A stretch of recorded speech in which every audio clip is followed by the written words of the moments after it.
we call the left temporal lobe and tries to reduce the activity in what we call the parietal lobes.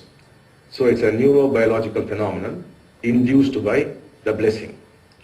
The result is you can get in touch with the indweller because of these changes, and you can get in touch with what we call the divine or the transpersonal, whatever word you would like to use. So it takes you into the other dimension. That is the purpose of the blessing. The blessing is more like a vehicle which carries you to another realm. Thereafter you have to deal with the indweller or the transpersonal realm. The indweller himself is only in the himself or herself is only in the transpersonal realm. So to connect to the transpersonal realm, the brain must undergo some changes. So the Diksha induces a neurobiological phenomenon by which that happens. The power of the blessing depends on the one who's giving the blessing as also the one who's receiving the blessing. Both are involved in it. And the later connections with the indweller would depend upon how much the one who's received the blessing is working upon himself. Your role would be to help him work on himself. That's why you must work as groups. The group must help the other to work on himself or herself.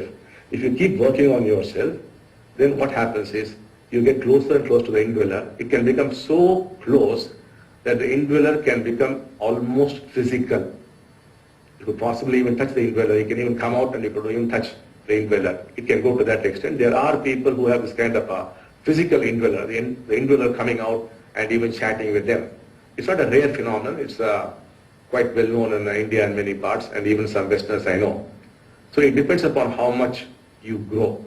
And depending on that growth would be your relationship with the indweller. Let me see what's the second part of the question. How can they help the receiver?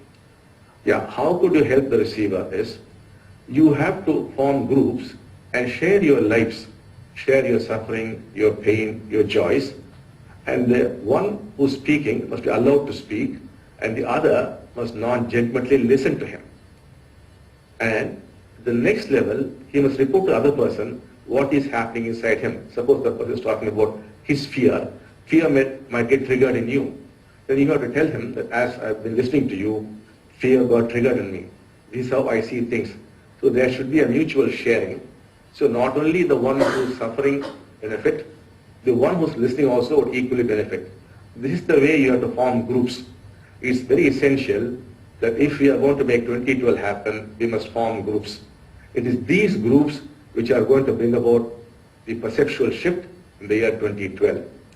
Like for example, what happened in 1989 set a chain of events in world history, like the Berlin Wall, the fading away of communism, and what we saw in China, and many, many other events. We don't have time for those things. So that set a new trend for the planet, and the effect is still going on. We are moving in a new direction after 89. Similarly, something is going to happen in 2012, which is going to set a new direction to world events thereafter. To make those events happen, we have to form groups, and we have to become powerful blessing givers and move into different states of, higher states of consciousness.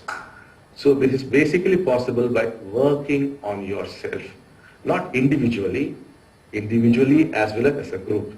That you must do for yourselves. I, of course, from here will be guiding you. My guiding you is level 3. So that's the answer for the first question. We move on to the second question. Bhagwan, can you tell us about giving blessing for healing? Some of us feel that we have taken on the sufferings of others. Some blessing givers feel deep sadness while giving the blessing. All there.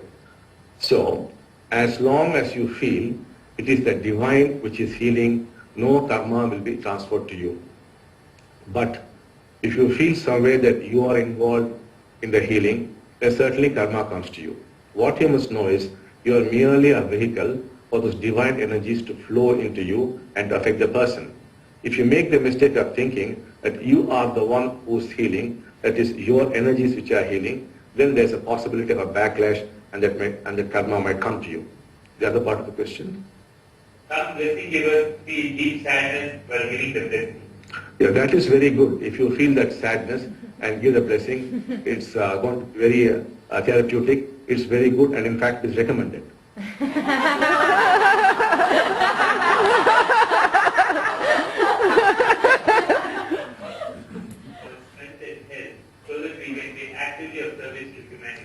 See, as long as you feel it is a divine which is doing it, that you are merely lending your body, mind and spirit, there is no problem at all. It has its own rewards.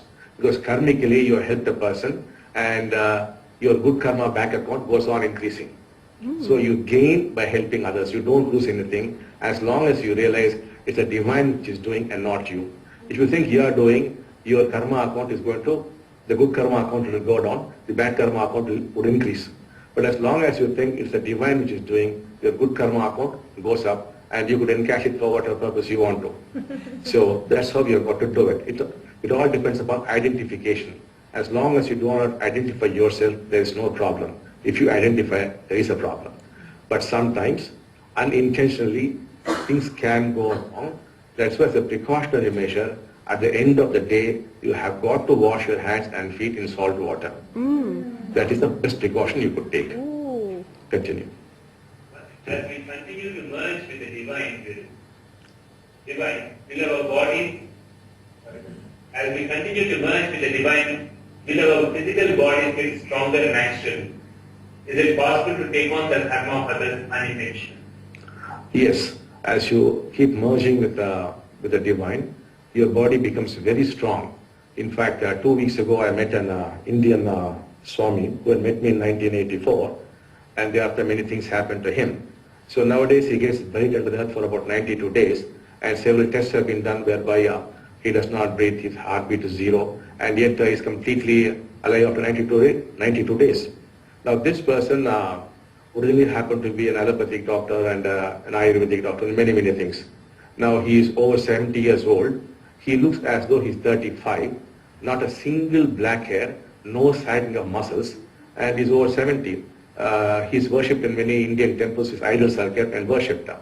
And this man is completely with the divine, and very soon he's going to enter to what's called Mahasamadhi. That is, he'll be buried alive under a concrete slab, and a temple will be built on him. And he may live there for a century or so under the ground and blessing people. There's also the Samadhi of his earlier guru, and buried many years ago. And even now, if you go and do like this, he'll answer from inside the Samadhi. So those of you who come to India, we could take you there and we could even show you this.